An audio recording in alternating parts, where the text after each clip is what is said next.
Selamat pagi anak-anak, berjumpa lagi dengan Ibu Ingrid, Marinitangkere Sarjana Pendidikan dalam mata pelajaran Ilmu Pengetahuan Sosial, dan saat ini Ibu akan memberikan pelajaran kepada kita sekalian dengan materi keberagaman masyarakat Indonesia.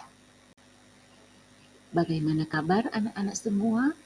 Apakah kalian semua sehat-sehat? Ibu berharap kalian dalam keadaan sehat dan semangat serta sukacita dalam mengikuti materi di hari ini.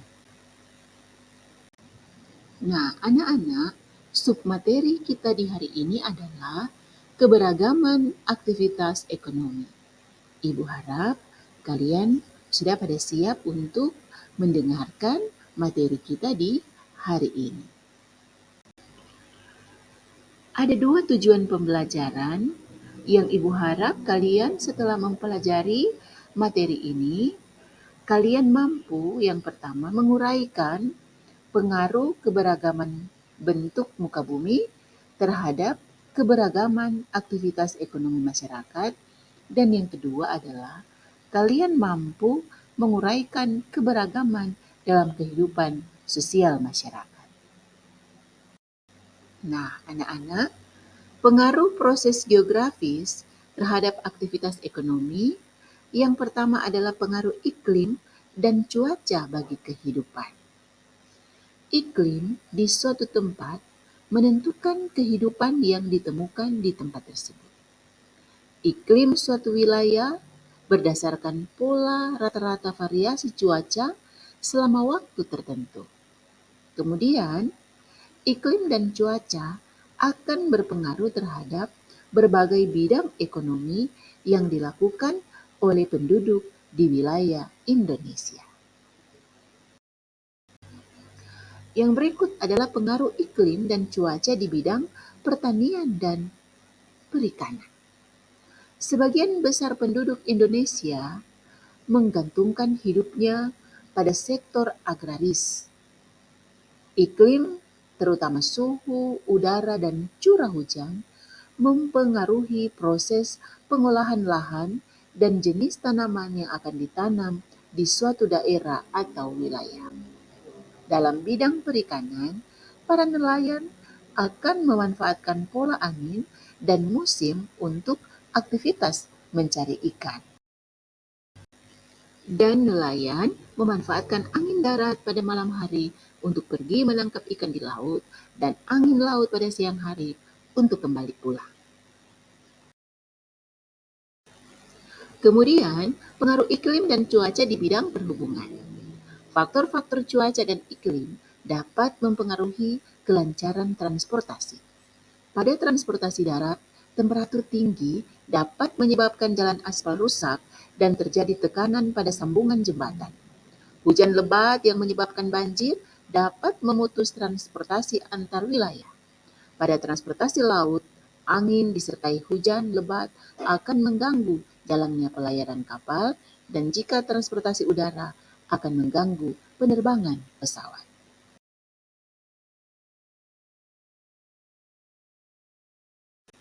Selanjutnya, Ibu akan memberikan penjelasan kepada kalian tentang pengaruh iklim dan cuaca di bidang industri.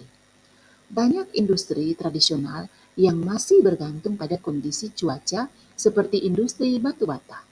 Saat musim hujan, proses produksi yang membutuhkan tahap penjemuran akan terhambat karena tidak adanya sinar matahari, sehingga membutuhkan waktu yang lebih lama dibandingkan saat musim kemarau.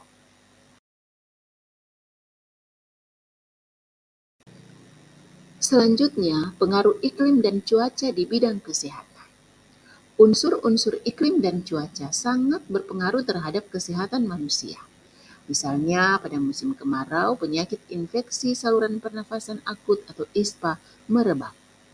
Pada musim hujan, muncul penyakit influenza. Pada saat bergantian musim, terjadi beberapa penyakit seperti batuk, pilek, DBD, dan diare. Pengaruh iklim dan cuaca di bidang lingkungan hidup, yaitu pengaruh iklim terhadap kehidupan makin terasa akibat adanya perubahan iklim. Perubahan iklim dapat dilihat dari adanya fenomena El Nino dan La Nina. El Nino menyebabkan terjadinya kemarau yang sangat panjang. La Nina menyebabkan peningkatan curah hujan. Perubahan iklim akan berdampak pada lingkungan hidup seperti naiknya permukaan air laut dan akan mengancam komunitas dan ekosistem pesisir. Selanjutnya, pada bagian yang kedua, Ibu akan menjelaskan tentang bentuk muka bumi di Indonesia. Bentuk, ukuran, dan ketinggian permukaan bumi tidak sama di seluruh dunia, yang terbentuk karena adanya proses pengangkatan, penenggelaman, dan penggusuran yang disebabkan tenaga endogen dan eksogen. Nah, kalian perhatikan gambar baik-baik. Ada dataran rendah, ada dataran tinggi, dan gunung. Dataran rendah adalah dataran yang datar dengan kemiringan sangat landai, ketinggian kurang dari 200 meter dari permukaan laut. Dataran tinggi, dataran dengan puncak datar yang dipisahkan dari daerah sekitarnya oleh lereng curam, memiliki ketinggian 200 sampai 1000 meter dari permukaan laut. Gunung, dataran yang menjulang tinggi dengan puncak yang tajam dengan ketinggian lebih dari 1000 meter dari permukaan laut.